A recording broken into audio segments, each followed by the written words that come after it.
अगले 6 दिनों तक उत्तर बंगाल में बारिश जारी रहेगा। दक्षिण बंगाल के तटीय जिलों में 30 से 40 किलोमीटर की रफ्तार से हवा चलने की संभावना। उत्तर बंगाल के दार्जिलिंग, कालिम्पोंग, कुचबिहार, अलीपुरद्वार, जलपाईगुड़ी में आज भारी बारिश की संभावना है। दक्षिण बंगाल के तटीय जिलों में आज 30-40 किलोमीटर की रफ्तार से हवा चलने की संभावना है। राज्य में तूफानी बारिश की भी आशंका जताई गई है। इधर आज और कल दक्षिण बंगाल के सभी जिलों में 30-40 किलोमीटर हवा के साथ तूफानी बारिश जारी रहेगा।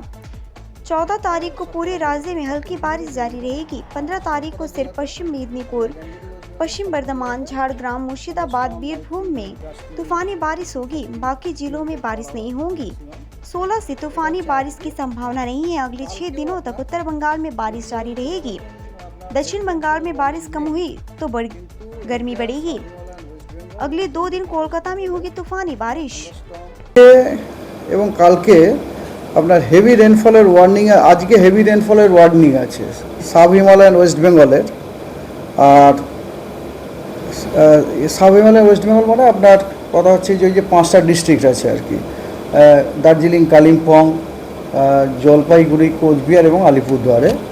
এবং থান্ডারস্টর্ম এবং অন্যান্য জেলাগুলোতে থান্ডারস্টর্ম, গাস্টি উইন্ড 30 থেকে 40 kilometre per hour with lightning sub Himalayan west বেঙ্গলের সবকটা জেলা এবং গ্যাঞ্জেটিক ওয়েস্ট বেঙ্গলেরও সবকটা জেলাতে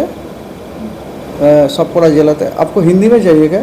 हाँ, सबकटा জেলাতে আপনার গ্যাঞ্জেটিক ওয়েস্ট বেঙ্গলের সবকটা জেলাতে thunderstorm, lightning with gusty wind 30 to 40 kilometre per hour maximum. এটা হচ্ছে আজকে।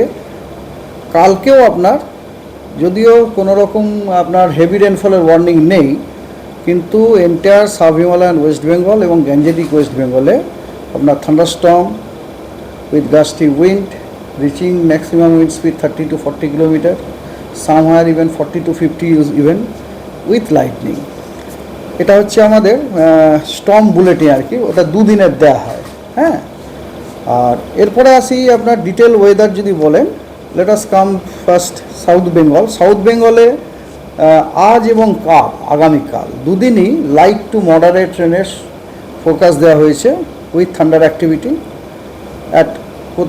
কোনো জেলাতে কম, 2-1 জায়গায়, কোনো জায়গাতে, কিছু জায়গাতে আপনার light to moderate rain with thunderstorm অ্যাক্টিভিটির সম্ভাবনা আছে। সবকটা জেলাতেই আছে আজ এবং কাল। ডে 3-তে আপনার লাইট রেনের সবকটা জেলাতেই সম্ভাবনা আছে উইথ থান্ডার অ্যাক্টিভিটি। ডে 4-এ আপনার কয়েকটি জেলা বাদ দিয়ে সবকটা জেলাতেই আপনার ড্রাই ওয়েদার আছে। যে জেলাগুলিতে আপনার যেগুলোতে আপনার বৃষ্টিপাতের সম্ভাবনা আছে, মানে থান্ডারস্টর্মের অ্যাক্টিভিটি আছে, সেগুলো হচ্ছে আপনার ওয়েস্ট মেদিনীপুর, ওয়েস্ট বর্ধমান, ঝাড়গ্রাম, মুর্শিদাবাদ এবং বীরভূম। এটা হচ্ছে ডে 4। ডে 4 মানে আজকে হচ্ছে আপনার 12 তারিখ, তো 12, 13, 14, 15 তারিখে। এবং যেটা আমি কালকেও আপনাদের বলেছিলাম, 15 তারিখের পর থেকে কিন্তু আর কোনো বৃষ্টিপাত নেই। এই জন্যে 16, 17, 18 ড্রাই এন্টায়ার ওয়েস্ট বেঙ্গল। ঠিক আছে, তো এবার আসা যাক নর্থ বেঙ্গলে। নর্থ বেঙ্গলে আজ এবং কাল লাইট টু মডারেট রেন আছে উইথ থান্ডার অ্যাক্টিভিটি সবকটা জেলাতেই। ডে 3-তেও আপনার যে 5টা যে উত্তরের জেলাগুলো আছে এগুলোতে লাইট টু মডারেট রেনের সম্ভাবনা আছে এবং অন্যান্যগুলোতে লাইট রেনের সম্ভাবনা আছে। আর ডে 4-এ আপনার সবকটা জেলাতেই আবার লাইট টু মডারেট রেনের সম্ভাবনা আছে। মানে ডে 3-তে একটু রেনফল ইন্টেন্সিটিটা কমে যাচ্ছে, তারপর ডে 4 আবার। ডে 5-এ আপনার ওই যে আপনার 5টি যে জেলা আছে দার্জিলিং, জলপাইগুড়ি, কালিম্পং, আলিপুরদুয়ার এবং কোচবিহার, ওগুলোতে লাইট টু মডারেট রেনের সম্ভাবনা আছে, অন্যগুলোতে লাইট রেনের সম্ভাবনা আছে, দিনাজপুর এবং এতে। আর ডে 6-7-এ আপনার light to moderate rain Darjeeling, Jalpaiguri, কালিম্পংয়ে, অন্যগুলোতে লাইট রেনের সঙ্গে। তার মানে উত্তরবঙ্গতে আমরা কিন্তু প্রত্যেক দিনই বৃষ্টি আছে। আগামী 7 দিনে উত্তরবঙ্গতে প্রত্যেক দিনই বৃষ্টিপাত আছে, কিন্তু দক্ষিণবঙ্গে আপনার আজ, কাল, পরশু, তরশু মানে 12, 13, 14, 15-তে কিছু জেলাতে বৃষ্টি আছে, কখনো কোনো কোনো দিন সব জেলায়, কোনো কোনো দিন কিছু জেলাতে, কিন্তু 16/7 তারপরে মানে 16, 17, 18-তে কোনো বৃষ্টিপাতের সম্ভাবনা নেই।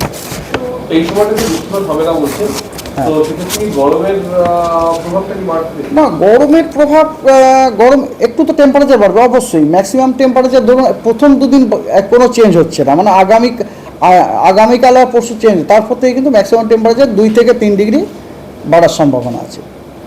মানে গরম বাড়বে, অফকোর্স গরম বাড়বে। এবং আর একটা যেটা ব্যাপার, শুধু গরম বাড়বে তা না, কারণ কথা হচ্ছে এখনকার যে গরমের পরিস্থিতিটা সেটা আপনারা এপ্রিল মাসে যেটা দেখেছেন তার থেকে একটু আলাদা। এপ্রিল মাসে আপনারা গরম পেয়েছেন, কিন্তু তার কিন্তু ওরকম ময়েশ্চার ফ্লো ছিল না, কিন্তু শুষ্ক হওয়া ছিল। এখন আপনারা গরম পাবেন ঠিক কথা, কিন্তু শুষ্কতারা পাবেন না। বে অফ বেঙ্গল থেকে কিন্তু ময়েশ্চার সাপ্লাইটা থাকতেই পারে আর কি, অর্থাৎ ঘামটা কিন্তু হতে পারে, মানে একটু অস্বস্তিকর পরিস্থিতি কিন্তু হতে পারে আর কি। ঠিক আছে। আর ও হ্যাঁ বলুন। अभी रिसेंटली जितना भी देखा गया कि लाइटनिंग स्ट्राइक बहुत ज़्यादा बढ़ गया है। ऐसा बोला जाए कि बंगाल के बहुत सारे जो गैंजेटिक रीजन है वहाँ लाइटनिंग स्ट्राइक बहुत ज़्यादा है। इसका कुछ रीज़न आप अगर एक्सप्लेन कर सकें तो। देखिए राइट नाउ तो हम इतना नहीं जनरली लाइटनिंग का जो आपका साइंटिफिक जो फंडा है, इसके लिए ना क्लाउड का डेवलपमेंट बहुत हाई लेवल तक होना चाहिए, बहुत हाई लेवल तक होना चाहिए। ठीक है ना। और क्लाउड का बेस भी थोड़ा सा नीचे तक हो जा रहा है। आजकल ऐसा ही हो रहा है। First of all cloud development जहाँ आपका लाइटनिंग दिखाई दे रहा है, क्लाउड डेवलपमेंट बहुत हाई लेवल तक होता है। एंड क्लाउड का जो बेस होता है ना वो भी बहुत नीचे तक हो जाता है। तो इसीलिए आपका चार्ज सेपरेशन अगर जब होता है ना, डायरेक्टली इधर आने का केस आपको ज़्यादा लग रहा है एक्चुअली।